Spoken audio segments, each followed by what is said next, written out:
Are you an introvert? And do you have to ask people for money? And do you wonder how that might be possible? If that describes you, then you want to hang around for today's podcast because I have someone very special for you.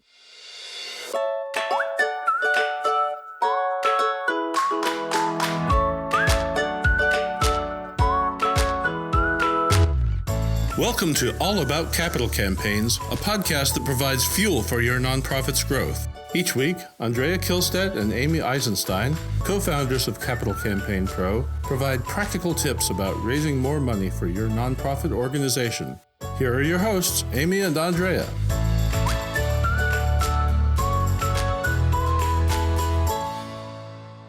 Hi there, I'm Andrea Kihlstedt. I am here not with my usual partner, Amy Eisenstein, but I'm here with my remarkable friend and colleague, Brian Saber, to talk to you today about asking styles and fundraising for introverts, which is a brand new book that just came out that Brian has written, and it is a game changer. Brian, welcome. Thank you, Andrea. As you know, I am delighted anytime I'm with you, since you are so near and dear to me and we have such history. So I'm thrilled to be here. So just to catch you up. So years ago, how many years ago now, Brian? Well, when we met, how about 22? Oh, we've known one another for 22 years. But when did we come up with the asking style stuff? We started thinking about it in 2009, and we went live May 10th or 11th, 2010. So 13 plus years ago. Wow. So Brian and I created something called Asking Matters. It's and really it's a system of asking styles, which has now been well documented thanks to Brian's writing. This is how many books have you written on this subject, Brian? This is my fourth. Oh, my goodness. I can't believe it. And really, the idea behind asking styles is that we're all different. We all have different temperaments and personalities, and that we should and can ask differently, depending on who we are in the world. This last book that Brian has written, I think really is utterly remarkable. It's called Fundraising for Introverts. And Brian, why don't you tell us the essence of it? Well, first of all, I am an introvert, and I fundraised for 25 years. I was either the director of development or the executive director, and fundraising was always my number one job. And all those years, I thought I was a charlatan because I hate special events. I don't particularly like meeting new people. I never introduced myself to anyone on my own.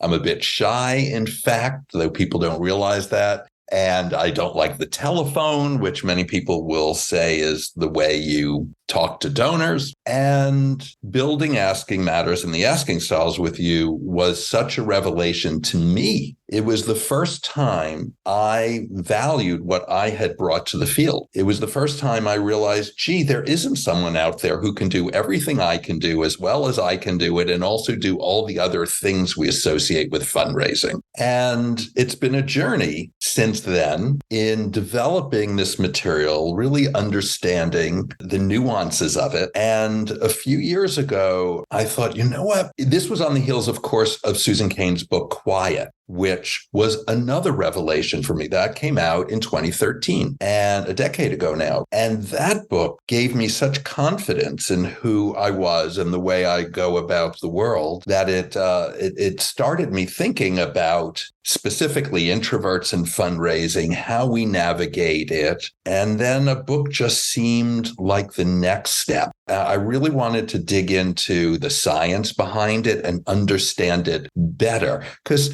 when we developed this, Andrea, 13 years ago, we used our smarts and our experience, and we had a professional assessment builder build it. So it wasn't out of nowhere, this quiz we developed, but we still were taking a brushstroke to it in some ways. And I felt I wanted to really dig deep. And it seemed like I was the one to write this book, given the asking styles, given all the frontline fundraising I have done. given I'm an introvert. So, Brian, let me catch people up who haven't yet gone to Asking Matters and taking the Asking Styles assessment or quiz. So if you don't know anything about Asking Styles or about your asking style, I encourage you to go to askingmatters.com, where you will find on the homepage a little 10-minute quiz, 30 questions. If you answer those questions, they're true, false questions. If you answer those questions within seconds, it will send you an email, which will tell you your asking style and in some detail. So that would be a great introduction to asking styles if you don't already know yours. And one of the asking styles is Brian. Brian, what is your asking style? Well, I am Kindred Spirit primarily. And I say primarily because no one fits cleanly in one box. And in fact, we give you a primary and a secondary, which gives you more of a sense of where you might be. So my primary is Kindred Spirit, which is the intuitive introvert. Everything comes from the gut, feelings oriented. We wear our hearts on our sleeves, as Andrea, you know well. Everything is personal for us. Well, certainly for me, I consider myself an uber Kindred Spirit. It all comes from the heart, and that helps make us very attentive and caring towards others because we want to treat people like we want to be treated. And then the secondary, the other introverted style is mission controller, the analytic introvert, the planful, methodical person who listens and observes everything. And that's my secondary. So that's who I am, a Kindred Spirit / mission controller. And Brian, all these years of having been a very successful fundraiser, which you have been, I have worked with you in that way as well as a fundraiser. All these years, you really castigated yourself for being an introvert. You've always thought you weren't as good at it as you might have been until you found out that, in fact, being an introvert made you even a better fundraiser. Yes, at least equally good, if not better. And I would be biased enough to say better because I think the number one skill in fundraising is listening. Listening. As a matter of fact, the subtitle for Susan Cain's book is Quiet, the Power of an Introvert in a World That Can't Stop Talking. And when I teach about asking, I teach about the power of silence, the power of asking questions and sitting back and learning, not going in to talk a blue streak about your organization and give everyone every fact and figure you can imagine, including the kitchen sink. So I believe that introverts, because listening is a stronger skill of theirs overall, that they make superb fundraisers. And when we talk fundraising, we're talking about the fundraising in which we're building relationships. I focus mostly on individuals because, as we know, that's where most of the money is. But even if you're doing corporate or foundation or government work, you're still trying to build a relationship with someone, a corporate giving officer, a grant manager at a government agency, something like that. And it's in these one-on-one relationships that this listening is key. You know, of course, you've got direct mail and you've got crowdfunding and you have other things which are less about listening and the one-on-one, though we'll see what AI does to that whole field. But for most of it, and for the big gifts, the gifts that really make an organization sing, the gifts that make buildings and scholarships and such, they're all based on relationships, at the key of which is listening. So that's maybe a long-winded way of saying, yes, I now see that what I brought to the table and all those years and thousands of meetings was the ability to listen and form a relationship. You know, it's so interesting, Brian, to think about being able to build a relationship as a characteristic of an introvert. I would think of it as being the characteristic of an extrovert. How do you define those two? Well, it's very interesting. I mean, yes, well, we're all building relationships in life. It's not as if extroverts don't have relationships and good ones, but they're modeled a little differently. And they don't always go as deep. And some of that has to do with how we're wired, which I really learned in researching this book, neural transmitters, and how introverts' thought processes are longer and deeper and reflect more on their histories and what they know internally. And then this dopamine acetylcholine dichotomy, which is where you get your pleasure from. And so extroverts build relationships, but they don't necessarily learn as much in them. They're not as deep. They might be as tight. I'm not saying that they're any less valid, but they don't go as deep. I mean, I find when I'm with other introverts, we talk deeper. We talk about feelings more. It's a bit different. And I think that forms something unique with a donor when you're open that way, when you're a bit vulnerable, you might say. I think introverts bring a little more vulnerability to the table, though that's not a word I've used much before. As I'm putting it here on the table, I want to explore that. So I don't know, does that get at... Perhaps. I mean, I've always thought that I'm an extrovert. And what I think of as being an extrovert is that I get such a energy, such a kick out of talking to other people. It just lights me up, right? That's what's fun for me to do. And people who are introverts tend not, I think, to be fueled by that. You need to recover from it, not to be fueled by it. Well, we enjoy it, but it uses our energy because we're thinking more deeply, where the pathways are longer. It's taking us more energy to process our thoughts and get them out. As you know, when we developed it, we talked about this talking to think or thinking to talk, that was one of the main differences. Extroverts talk to think. Extroverts talk to think. They think out loud, whereas introverts are processing inside and deeper before putting their thoughts out. So that takes energy. On top of that, an introvert's natural tendency is to stop and think and talk, however, when you're in a conversation and it's ricocheting back and forth, you don't always have the luxury of time. So introverts also speed up that process. So I can be with people I just love and cherish, and I can still get tired sooner as an introvert. Right. So I think there is a feeling that maybe introverts aren't as social. We socialize differently. It's much more one-on-one. It does wear us out, though. If I have a day of meetings with donors, I'm not energized. I'm wiped out. And it doesn't mean I didn't enjoy them and find them fulfilling, but they still took a lot out of me. Even a day with friends, my dearest friends, will still use my energy. Right. Yes, I understand that. And I know that from my introvert friends. So, Brian, who do you think should read this book that you've written? Everyone. I do think there are three groups of people for whom this is a must read. And at the end of the day, it is almost everyone, right? First, it's introverts.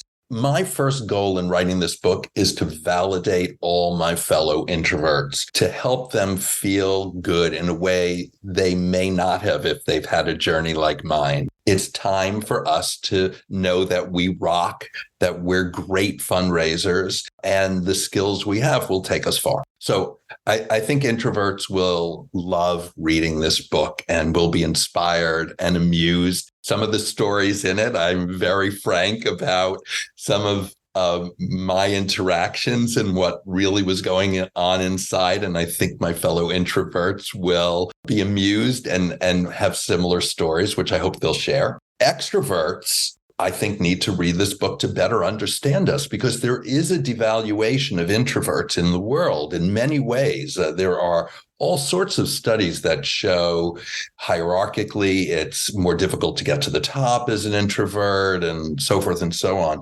And I've had introvert fundraisers say, my boss doesn't think I'm doing a good job because I'm not rah-rah or I'm not whatever, but in fact, I'm building these great relationships for the future. So it's important for extroverts who manage introvert, who are managing a board of which half the members statistically will be introverts.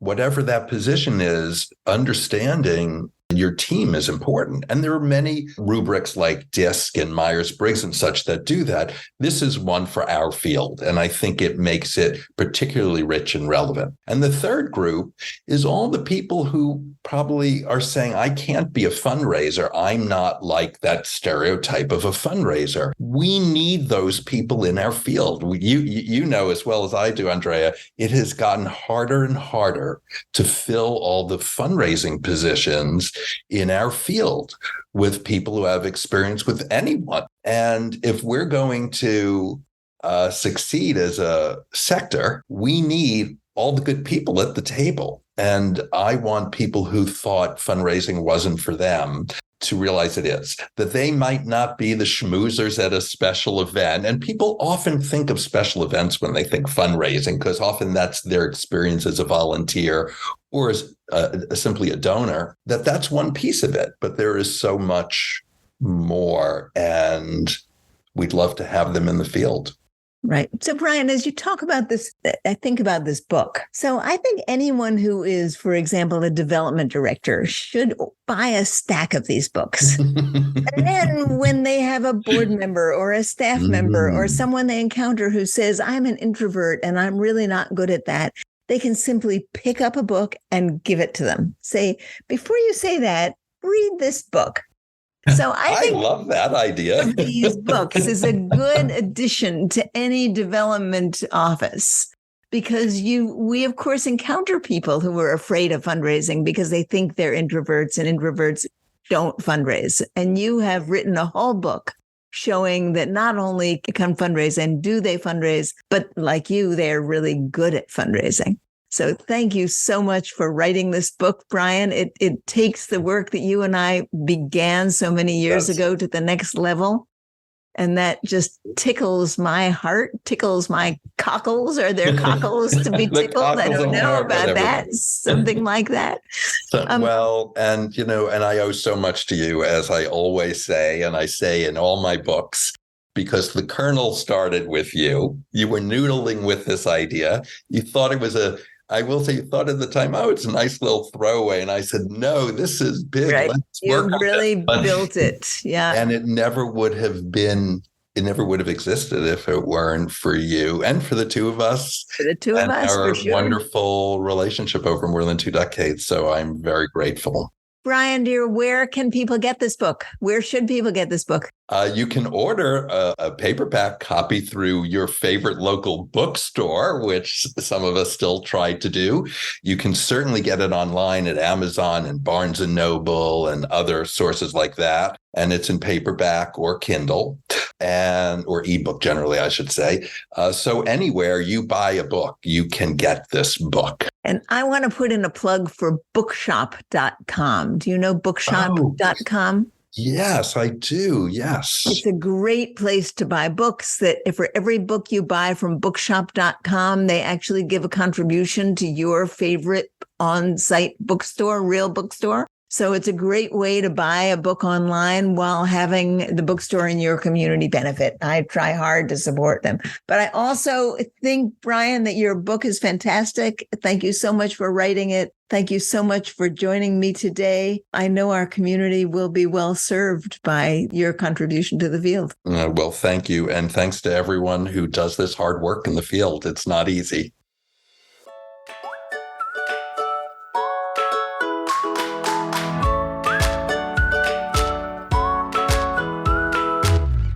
Thanks for joining Amy and Andrea for today's All About Capital Campaigns.